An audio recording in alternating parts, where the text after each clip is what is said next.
Just sit right back and you'll hear a tale of a fateful trip that started from this tropic port aboard this tiny ship. Now you see, Teddy, for the ideal martini, you take 7 parts of, there we go, and now for the vermouth. Oh, hello there, and welcome to Season 2 of Gilligan's Island, Goofs, Errors, and Oddities. I'm author David Calderola, and I invite you to view the 3-part YouTube presentation of my latest book, Winter Solstice. In Season 2, we're going to not only examine more goofs and gaffes, but I will also throw in a bit of trivia along the way. Since most of what needs to be said was said in the intro to Season 1, let's jump right into Season 2. We start with a new opening scene for the new season, and we still have a total of 7 passengers and crew, but we still have that mysterious 8th man on board. We still have the little boat in the storm that does not have the loft that the first boat does. After the boat is beached, you'll notice that it does not have the 3 identical windows the first boat had. So now we have 3 different boats just in the opening scene. Well, we have a new island, and at least this one has a raised midsection that might accommodate the hill and mountain shots. When I was young, I used to refer to this as Battleship Island because of its contour. See for yourself. A family of natives land on the island to find a husband for their rotund daughter. The native mother on the left is Henny Backus, Jim Backus's wife. Russ Grieve plays the father figure, and Mary Ferran plays the rotund daughter.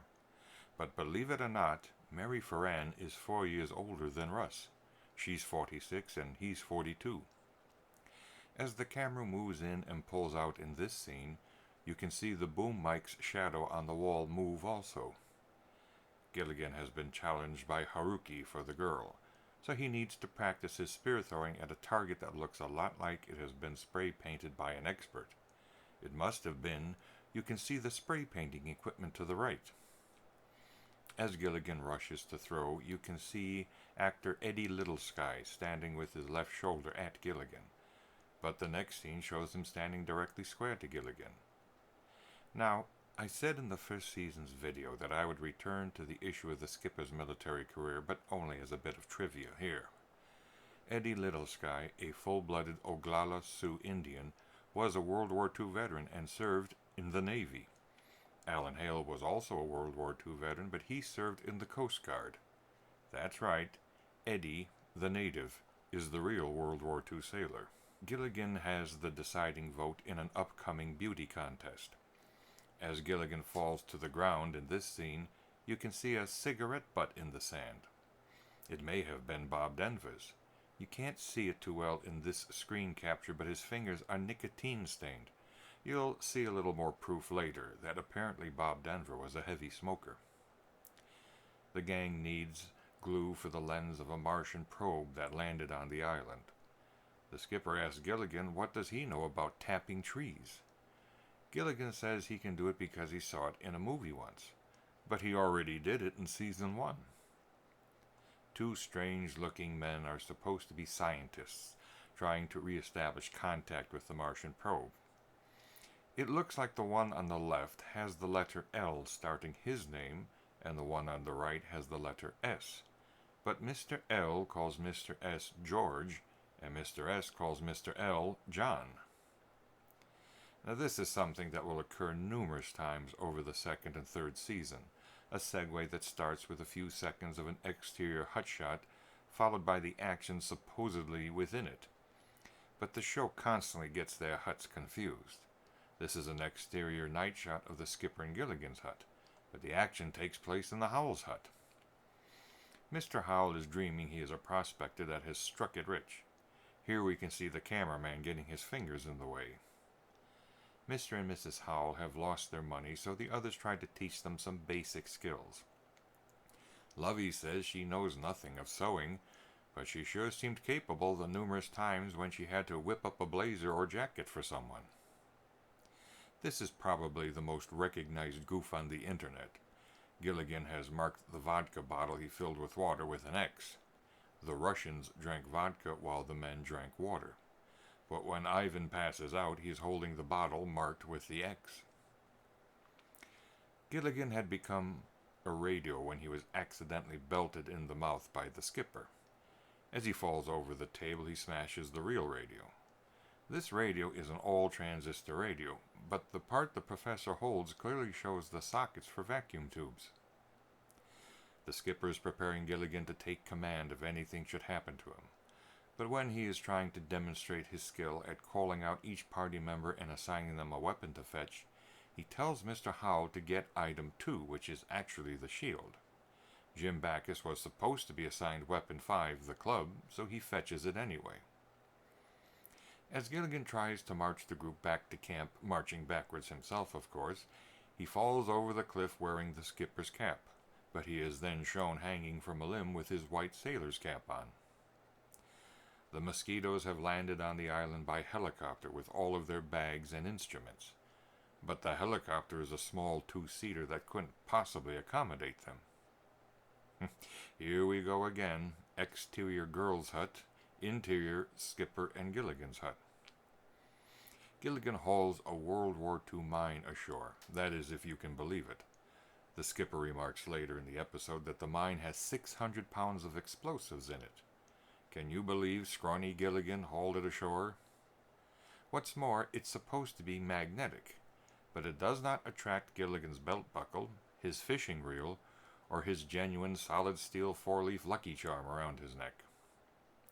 As the men flee the mine because it has been activated, we see Mr. Howell in his yellow striped sweater and a dark blue shirt. Less than a minute later, he has not only fetched a civil defense hat, but he has managed to change his sweater and shirt too. The men return to the mine, which is near the raft they were building. Notice a hole in one of the phony logs. The professor has removed the seaweed and is examining the mine. The color streaks on the mine run from right to left. But when Gilligan and Mr. Howell are being pulled to the magnetic mine, the streaks run from front to back. Somehow the mine has been rotated 90 degrees. Of course, the metal reel is still unattracted. When Gilligan and Mr. Howell get pinned to the mine, the streaks are running right to left again. Only this is the side that was opposite to the original side we first saw. Notice the ring above Mr. Howell's left arm that we hadn't seen before. Everyone has demagnetized, and the skipper is about to give the non-magnetic brass wrench to Gilligan. But Mr. Howell is still wearing his belt with metal buckle. As the mine is slipping forward, you can see that the skipper still has his ring on. As the mine settles, we can see Mr. Howell's metal necklace. Well, at least they remember to remove the chain that the skipper wears around his neck. At least until he straightens up. The skipper has a hole in his left sleeve, visible from both the front and side shots. But when he fetches the cards and returns, no hole. The professor tells Gilligan that there is a metal rudder on the raft. It will attract the mine like a magnet. But it doesn't need to, as the mine is tied to the raft, and the skipper is yelling to Gilligan to cut the rope. The hatch on the mine is on the raft's right side. Moments later it is on the left side, and later it is back on the right side again. All of a sudden, as if by magic, the rope is gone and the mine no longer follows the rudder. Between the use of both the magnetism to the rudder, the rope, and the unexplained way the mine detaches itself, it really seems like they couldn't decide what to do with this scene or how to resolve it. An exterior shot of the girl's hut. See the flower box? Wanna bet the next scene won't happen inside the girl's hut? Ta-da! The skipper and Gilligan's hut. The studio must have insisted that most everyday commercial items have their labels covered so as not to give them free advertising. You'll see that later. As for now, they blacked out the company name of the radio as it appears on the small label on the radio's lower right side. But the PB in the upper left corner of the radio suggests it is made by Packard Bell. In this shot, the light glances off the blacked out label at just the right angle where it is almost legible. One can almost see the name Packard Bell. As the storm whips the trees about, one can see a pole with telephone wires. For some reason, Mrs. Howell's hair is only dyed blonde in front. The hair on the back of her head is black. Say, look at that. Exterior shot of the skipper and Gilligan's hut. Interior shot of the Howell's hut. Well, what do you know? I can't say I saw that coming. I don't know if Natalie Schaefer has her original teeth or if she's wearing dentures, but it's a shame they're all yellowed. It really is too bad. For a woman of 63, she still has a lovely smile. Maybe that's why the hair in front was dyed blonde, to match her teeth. Okay, sorry. Look closely the next time you see this scene, and you can see that there is someone in the washing machine that periodically sloshes a wet rag over the window in a circular motion. As the robot dumps Gilligan into the water, Gilligan, of course, starts making some bizarre-sounding cries and yelps. This causes nearby Skipper and Mr. Howell to ponder what is making that sound. Mr. Howell suggests that it might be the mating cry of the red-crested Hickenlooper. Now, this is truly a bizarre coincidence, and leave it to me to find it, but Bob Denver didn't borrow his last name as John Denver did. Bob Denver is, in real life, the great-great-grandson of James William Denver, who was the territorial governor of Kansas. The city of Denver was named after him. As I record this video, the current governor of Colorado is John Hickenlooper. Here we see a drawing of the lagoon, which from the lagoon itself bends to the right if one wishes to exit it, but here it empties into the ocean towards the left. Ginger is holding the 3 of clubs.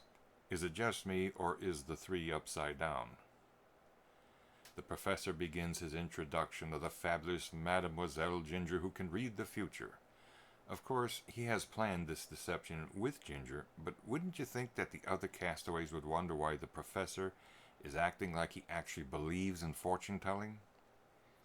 The seance table is covered with a green blanket, and only the front part facing us has no one sitting by it. Yet, as the professor raises the table, there is no green blanket draped over the edge, and no one's legs under the table or near him.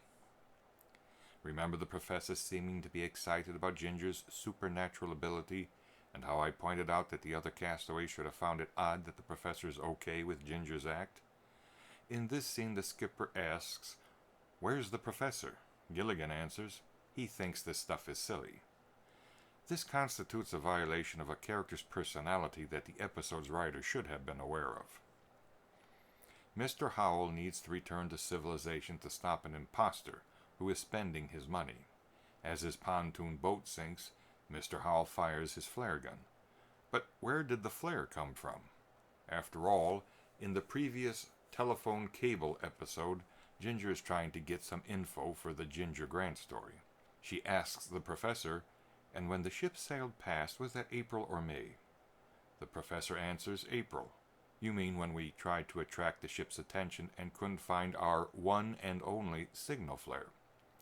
Ginger then establishes that it was not only missing, but it was indeed used up.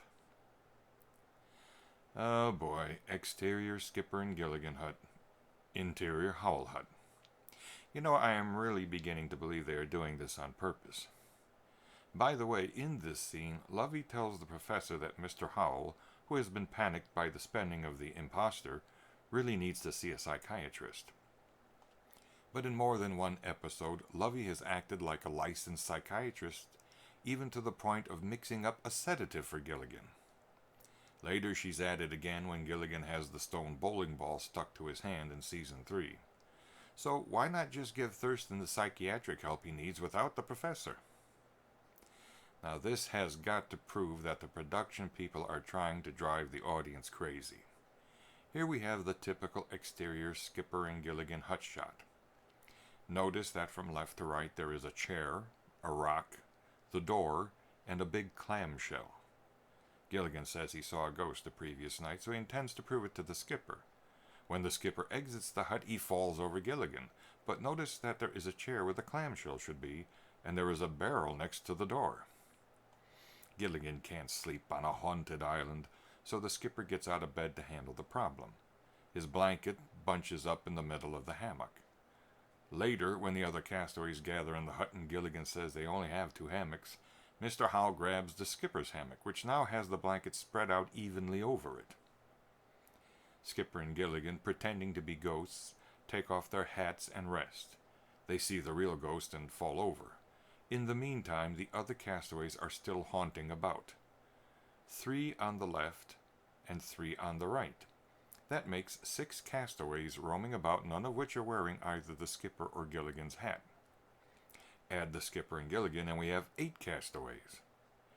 Maybe that mysterious 8th person on the minnow actually died when the ship was beached, and he finally got the opportunity to participate in an episode. Skipper's got a stain on his shirt. Now he doesn't. In this episode, that stain comes and goes all day. Mr. Howell is drinking through a long straw made of either bamboo shoots or reeds, and it's finished off with a striped paper straw. Now I have to confess that this next discovery was a little creepy on my part, but this should prove once and for all that I have tremendous powers of observation and much too much time on my hands. Are you ready? Natalie Schaefer's right eye doesn't blink as fully as her left eye.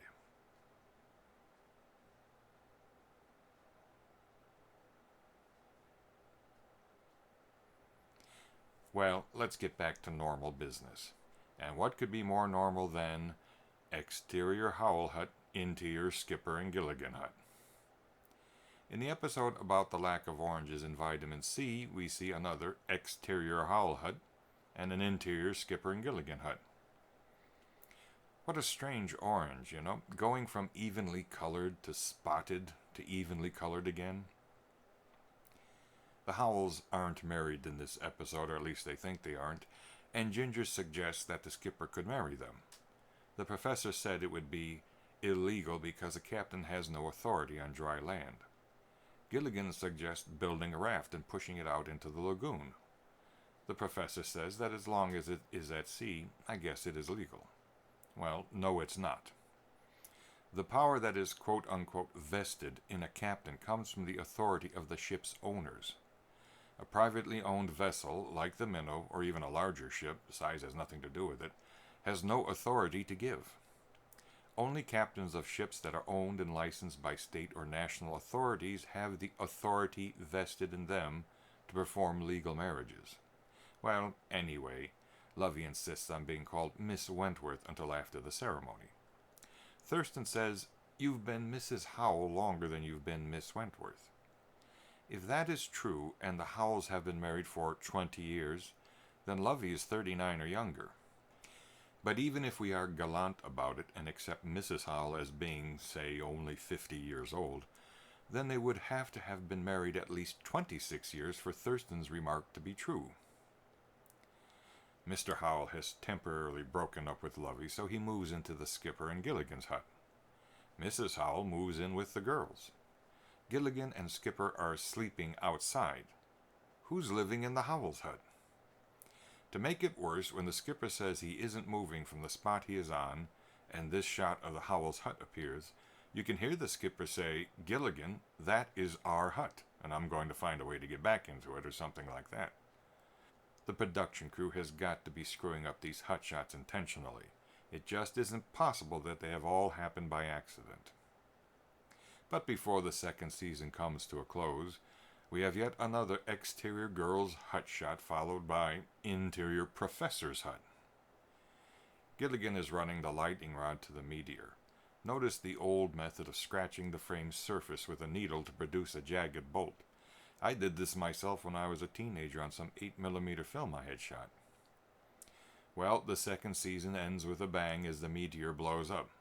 Notice that the ground light that illuminated the meteor from the inside is still on. Well, that's it for Season 2. Please return and join me for Season 3. Bye-bye.